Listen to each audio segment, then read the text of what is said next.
Hare Krishna, everyone. Is there anyone coming to the temple for the first time? It's content. It's true. On behalf of member of this call, I would like to extend a very warm welcome to you. Like I said previously, there will be prasadam served upstairs at 5 p.m. So please partake in our love feast, like I call it.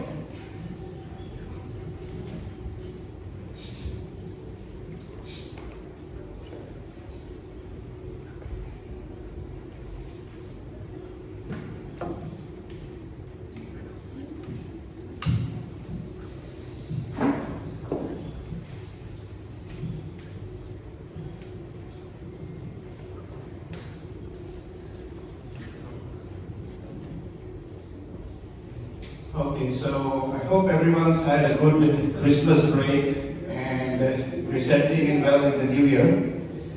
This year, 2025, happens to be a very, very special year for us, for all of us here.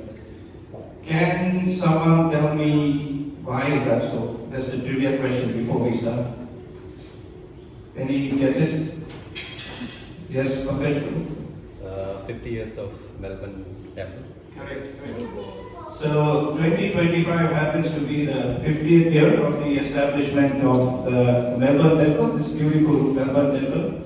It was established by our founder Acharya, His Divine Grace, Bhaktivedanta Srila Prabhupada. Srila Prabhupada ki.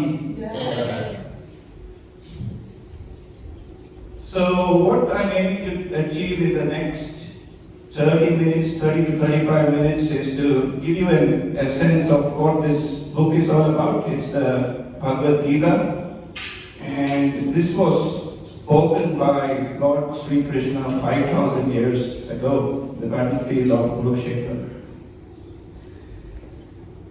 Unlike many other books which stood the test of time, we call it the timeless teachings of Bhagavad Gita. It's unlike your regular magazines or journals which have a fixed period, or novels, and then people forget about it. But this book has withstood 5,000 years. And why is that so? Because it was spoken by the Lord Himself. So anything that's spoken by the Lord Himself obviously is permanent, it's eternal, it's everlasting. Right? And it was also spoken in the very important point when Arjuna, the Lord's friend and devotee, was about to commence a battle against the Kauravas. So it was a battlefield dialogue, which not only meant to solve the immediate problem about how to win the battle, but also gives us a lot of life lessons. So it could be taken as a life manual, something that we could always refer to when we face any issues or difficulties in life.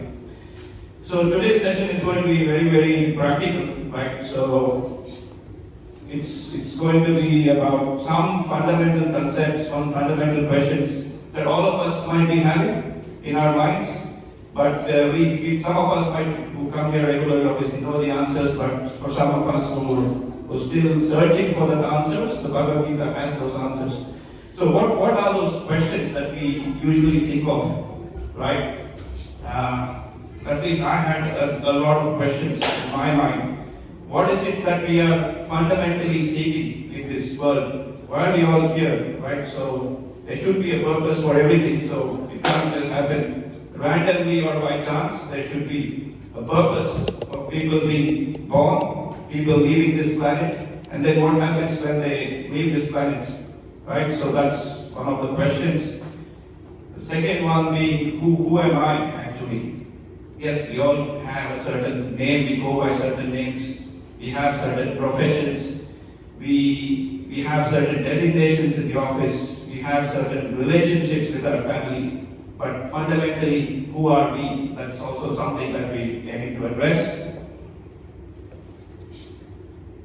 What is the probability of the human form of life, right? So, amongst us, we see human beings, we see different animals, different kinds of species, birds, aquatics, bacteria, viruses, and whatnot, right? There's trillions and trillions of living organisms, out of which we are born as human beings. So what's the probability of the human form of life? Following on from that, what is the speciality of the human form of life? Right? So what makes us unique to any other living creature? And then, where do we go from here? Yes, we're born as human beings. We are better off than a lot of other species, But then what happens? Do we continue our existence as human beings? Can we upgrade ourselves to something better? Or do we fall down? That's also something we can address as we proceed with this session.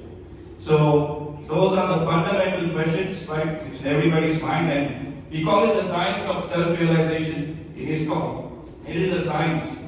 There is a certain method to it. It doesn't happen by chance. And this science is unfortunately not being taught anywhere in any educational institute or any university, right? But it all resides in this book. So I'd like to address some of these questions through the timeless teachings of the Bhagavad Gita. And we'll aim to reserve 5 minutes for any questions on this topic. So, what is it that we are all fundamentally seeking whilst we're here? Right? Why are we going to work? Why do we marry? Why do we have a family? Or why do we study? Right? There's so many things we're doing in everyday life without knowing the purpose. So, does someone want to take a guess? What are we here for? Happiness? Yeah. That's a good answer. Peace. Peace, yes. That's also a good answer. So one person said peace, one person said happiness. Let's take peace first, right? So we talk about shanti, peace. We feel that could be something that we all like. But let's take a practical example, right? Sometimes we as husband and wife have some arguments, right? All of us have those minor arguments. And when it gets to a certain point, we say, I want to stop arguing, I just want to be left alone in my room because I don't want any further contact for some time. So you go to your room, you start browsing, or you read a book, or you do something else which is not connected to your spouse. But then, yes, you're peaceful there. Or you can go for a walk, you feel peaceful. But then eventually at some point you feel like reconnecting back with your partner, reconnecting back with your family because you have a loving relationship, you derive happiness out of it. So above peace or above shanti comes happiness, khushi, sukh. And above sukh comes ananda, bliss, a further upgrade over happiness. So happiness, as we term it, khushi or sukh, exists in the material world. Yes, for all of us, we feel happy when we experience or achieve a lot of things. But above and beyond that is ananda or bliss, which we achieve when we get to the spiritual plane. So maybe let's start by talking about some qualities of happiness, right? So what are the attributes of happiness? So I've got 6 attributes of happiness with me. The first one being it is short-lived, it is temporary. I'll give you a lot of material examples along the way. It might seem a bit gross at first, but you'll soon start relating it from a spiritual perspective. So let's take the example that someone gives you with a $5 million mansion. It's got all the amenities. It's got a swimming pool. It's got multiple facilities, the gym, tennis courts. It's got pretty much everything there, self-contained. And someone says, okay, you can have it for free, but there is a catch to it. It's got a time bomb. The time bomb can explode within a month or within 5 years, 10 years, or 100 years. It can explode any time. But until that time, you can have it. You can experience the joys. Will someone accept it? I don't think so, right?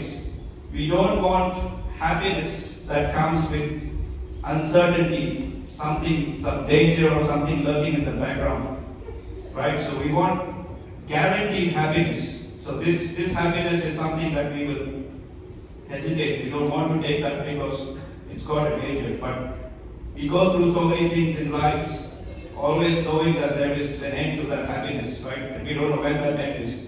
It could be a relationship, it could be a job, it could be some achievement of yours that you're very proud of, but tomorrow it may no longer be a good achievement because somebody else might have achieved better, right? So there's always a time period to happiness. It's always very, very, very temporary.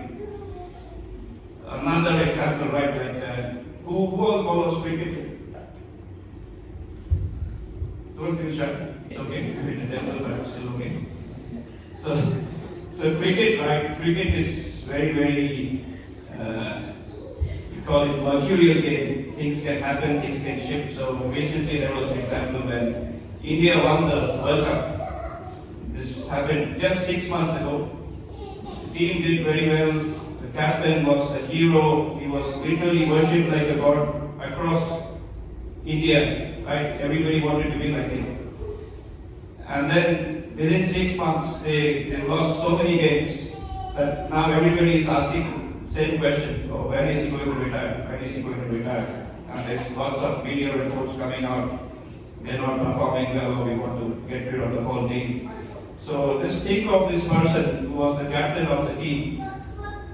He was literally on top of the universe on the 30th of June 2024. And now nobody wants to talk to him. He's very uncertain of his place. He's got lots of insecurities and he's really down.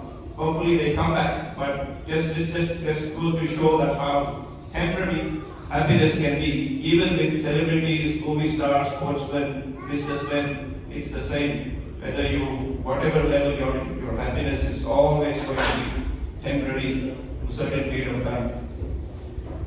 The second one is it's intermittent. During the entire day, we experience a lot of emotions, sadness, then we feel happy, something goes well. And again, in the office, you might get a customer not being very happy, again, you feel disappointed. Some people really go to depression, frustration. So again, we experience a range of emotions, but both the good and the bad. So it's always intermittent, just like the seasons. It is also relative. So happiness is relative based on the environment around you. So let's say you do well in your job, you get a salary increment at the end of the year, and it's much better than you expected. You feel very, very happy on that day. Next day you come in the morning, you turn on your email, and you get an email saying that your friend has been promoted. He was same level as you, working same as you, but now he's been promoted and now you're going to be reporting to him. Your happiness that you felt the previous day immediately tends to go down because it's relative to what somebody else has done. If they do better, then you feel a bit low or you feel a bit down. It's normal, it happens with everyone. It just goes to show the nature of happiness. Sometimes happiness is also dependent on others, right? The most common example which we see all around us is social media. We see Twitter, we see Instagram, TikTok. People put all sorts of content, Instagram, stories, TikTok videos, Facebook posts, and they expect people to be impressed. And the sign of being impressed is how many likes or how many comments you're getting. So as soon as you put up something, you're waiting for acknowledgement from somebody else. And the more acknowledgement you get, the more happiness you feel. But the people who you're trying to impress, you obviously don't love them or they don't love you. Because if you already love someone, if you're in a loving relationship with someone, there's no need to put any tweets or Facebook posts or anything, right? Just take an example with your parents or your wife or your partner or your kids, right? You don't put Facebook posts or any Instagram stories to see whether they're impressed and you feel happy, right? It's mutually understood. They know what you are, you know what they are, you don't have to show anything to them. So social media is actually what I would describe as impressing someone whom you don't like or who doesn't like you. Right? There's two more characteristics to happiness. It is often deferred to the future. And it happens a lot with Asian families. We tend to save money, we tend to educate our kids, we tend to keep preparing for something in the future, which keeps moving. So, for example, we feel that we need to have multiple properties or retirement fund to secure our future. We want to give our kids the best education so that they can secure their future. We want to give our parents the best healthcare so that they can also live their remainder of their lives healthy. So it's always preparing for the future, and that future is always something that's shifting. Even after we hit old age, we are thinking of the future. Oh, what will my kids do? What will my grandkids do? Do I need to prepare for their marriage? Do I need to prepare for so many other things, right?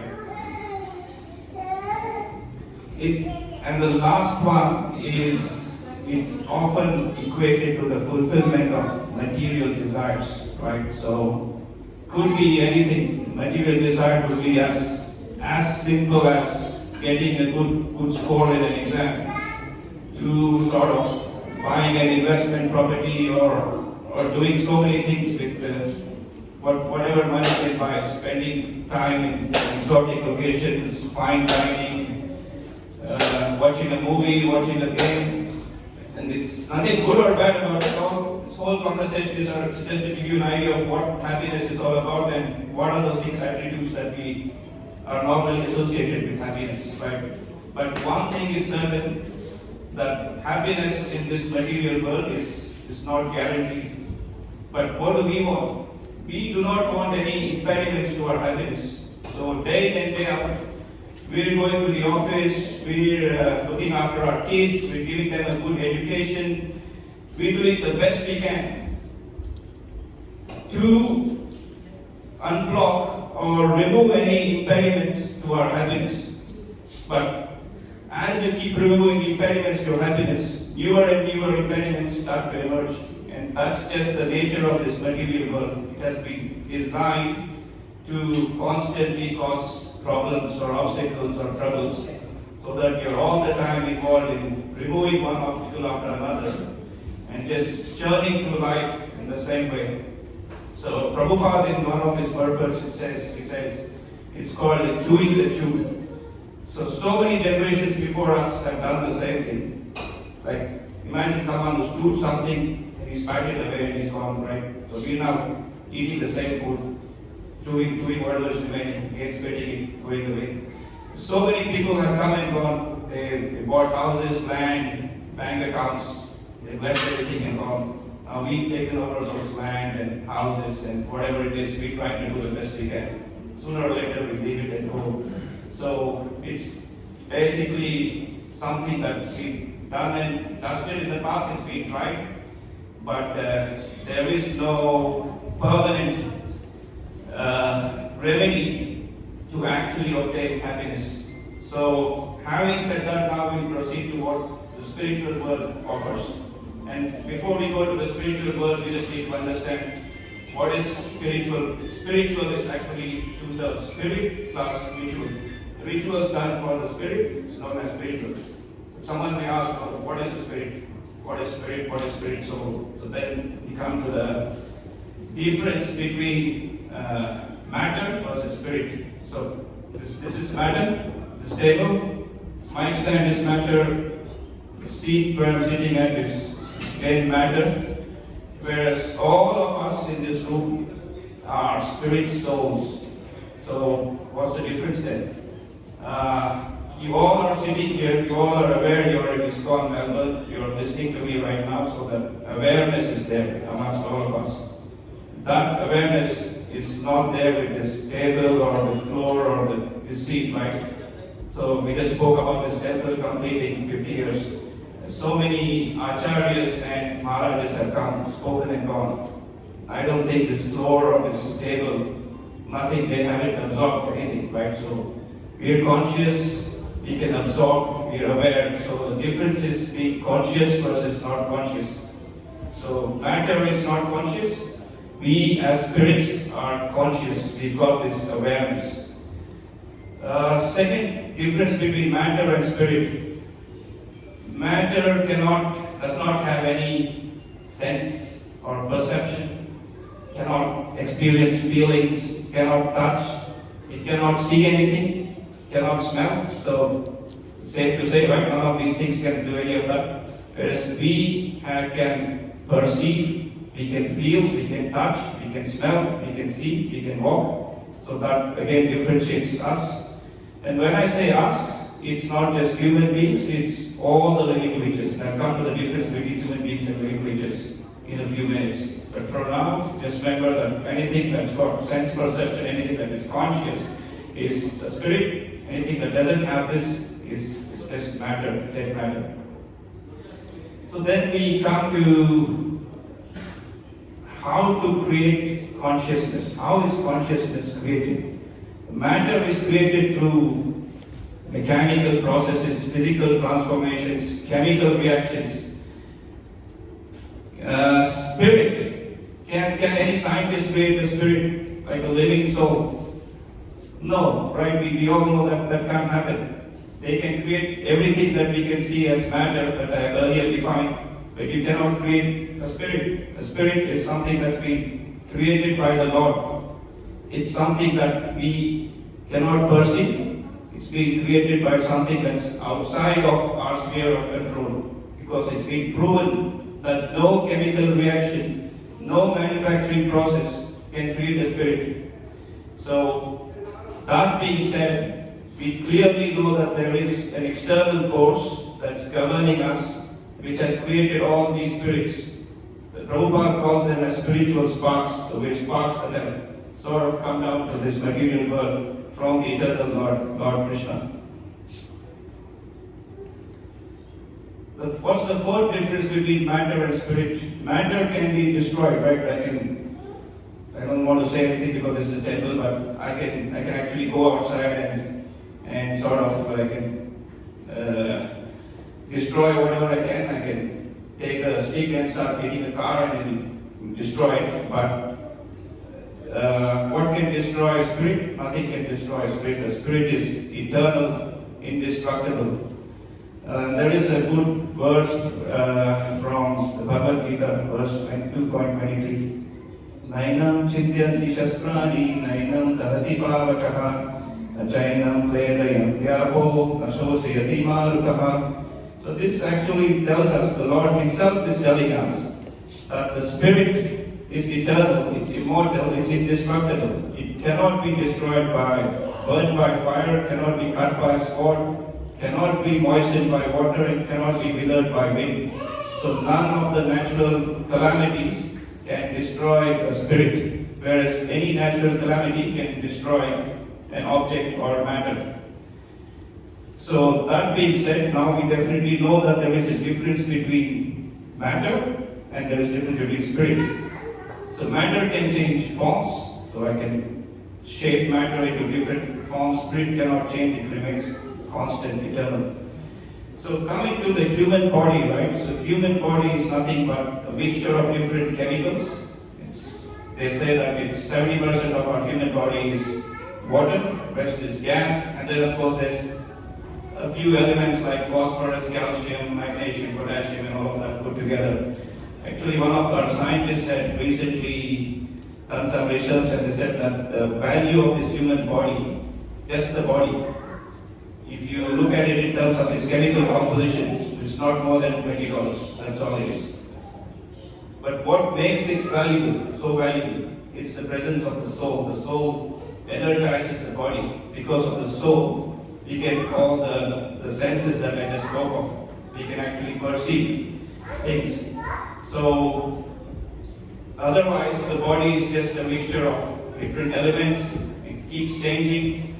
They've actually done some research and said that every second there is some change going on in your body. Your nails, your hair, cells getting dead, new cells coming up, and within 7 years, apparently, the whole body changes into a brand new body. So every 7 years, you get a new body.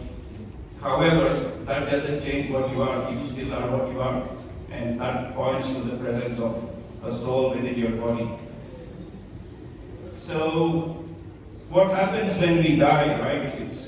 It's a very, very simplistic argument to say that when you die, and that's it. It's all done. When your cremated or buried, the person is gone, so he's gone.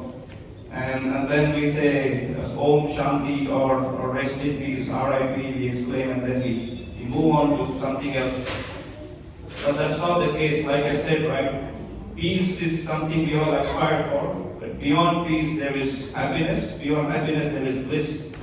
So every spirit soul aspires for bliss, not just peace. So what does that mean then? We want to continue living, we are living, and we are never dead. So the spirit in its form then transmigrates from one body to a different body. And that body depends on your overall consciousness at the time of death. So there is a sloka from the Bhagavad Gita which sort of describes this whole process. 2.13. Dehinosmin yatha dehe kaumaram yovanam jara tatha dehantara praptir dhiras tatra namuhyati. I'll just read the translation because it's very important. As the embodied soul continuously passes in this body from boyhood to youth to old age, the soul similarly passes into another body at death. A sober person is not bewildered by such a change. So Lord Krishna himself is saying that our soul at the time of death passes from one body to another body. Imagine a vehicle or a car, right? So we all have cars. We drive it.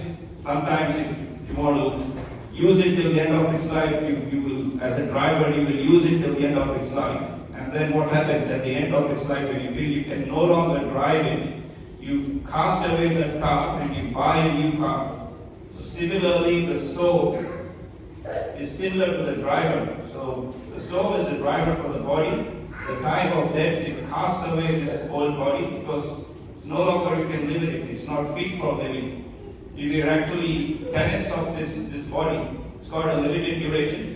But at the end, you actually pass to a new body. And how is that body determined? It depends on your consciousness.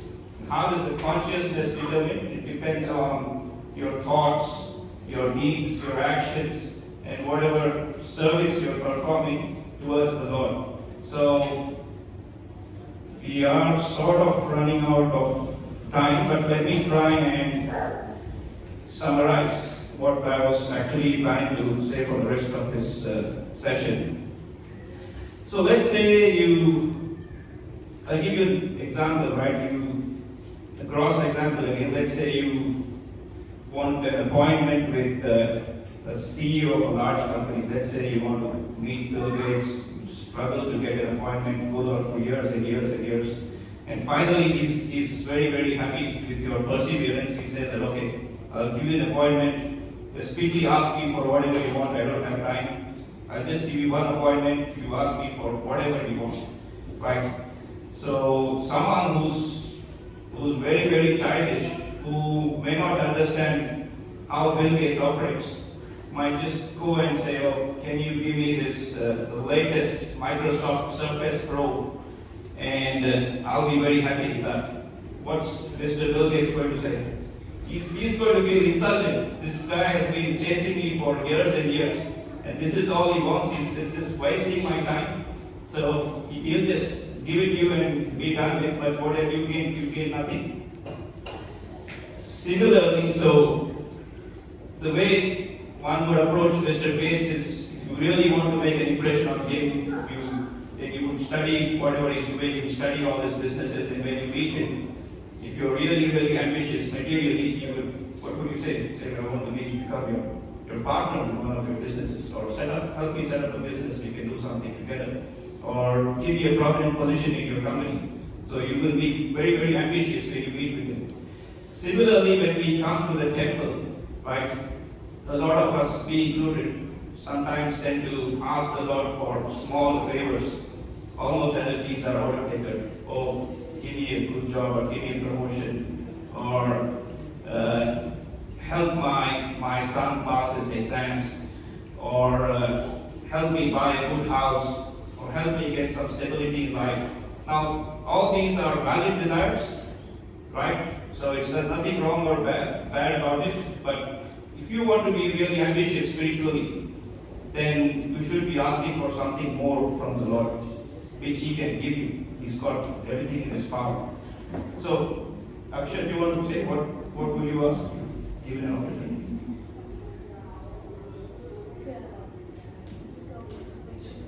Go to Vaikuntha? Yeah, very good. Very good.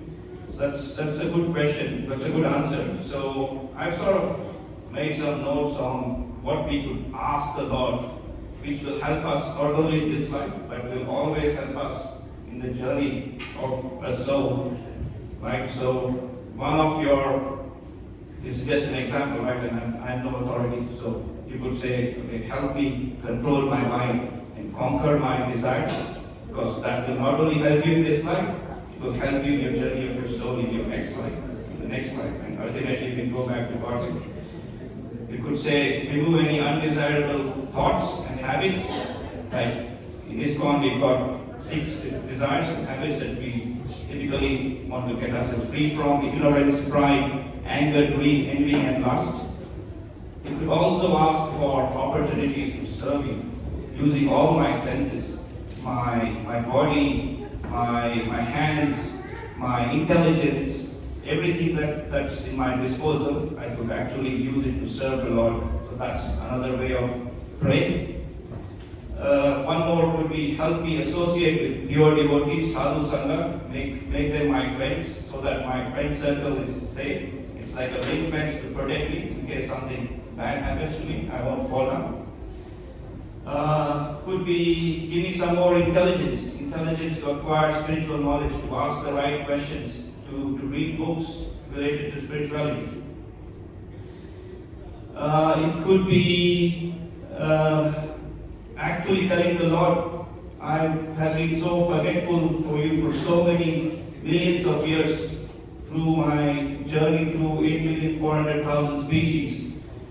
I'm really, really sorry, but now I've come to you. I want to establish a loving relationship with you, not just as an order taker. You are my eternal Father. Ultimately, I want to come back to you. Please accept me as your devotee. That could be another prayer. So, yes, if we sort of try and ask for the right things, Lord Krishna has no reason to reject it. Because remember one thing, all of us, and I'll repeat this again, all of us have a defined set of material objects or happiness that we are entitled to in this material world. You don't have to ask for it. Regardless of whether you ask for it or not, Krishna will give it to you. We have the example of so many atheists who are very, very successful in life. They don't go to the temple, but they get everything. We sometimes wonder how they're getting it, but they come with their defined quota of material happiness. So regardless of whether you ask for it or not, you won't get it, rest assured. But what we can actually ask Krishna is a few examples that I gave in order to improve our souls, feed the driver of the car, not just the car itself by servicing and fueling it. That car will eventually die away.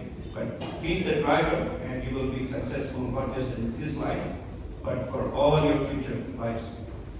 So yeah, that's what I wanted to convey through this session. So just to summarize, we covered what we're fundamentally seeking.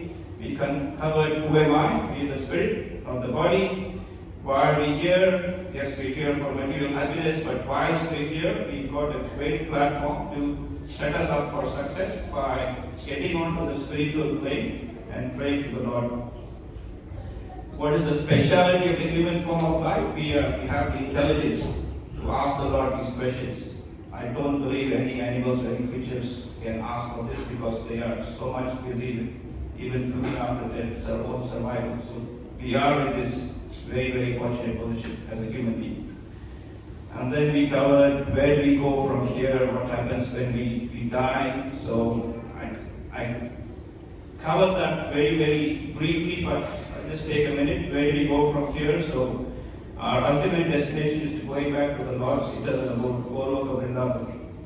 Right? So that's where we need to go. That's our destination. And what happens when we die? If depending on your consciousness, you get a body which will help you carry on your spiritual activities in your next life.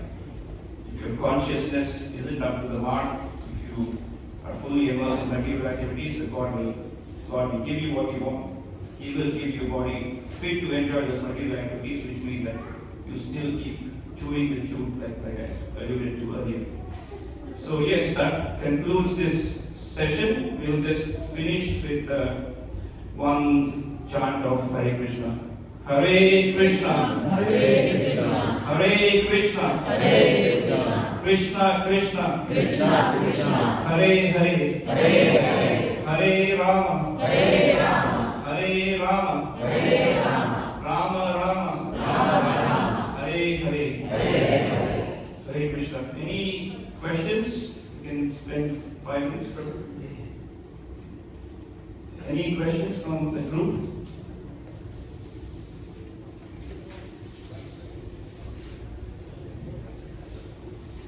I feel I've either done a very good job or I may have confused you, but I'll take it in a positive way. Thank you so much for joining the session.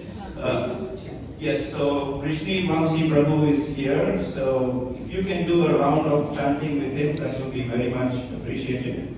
And then we can proceed upstairs for a prasadam.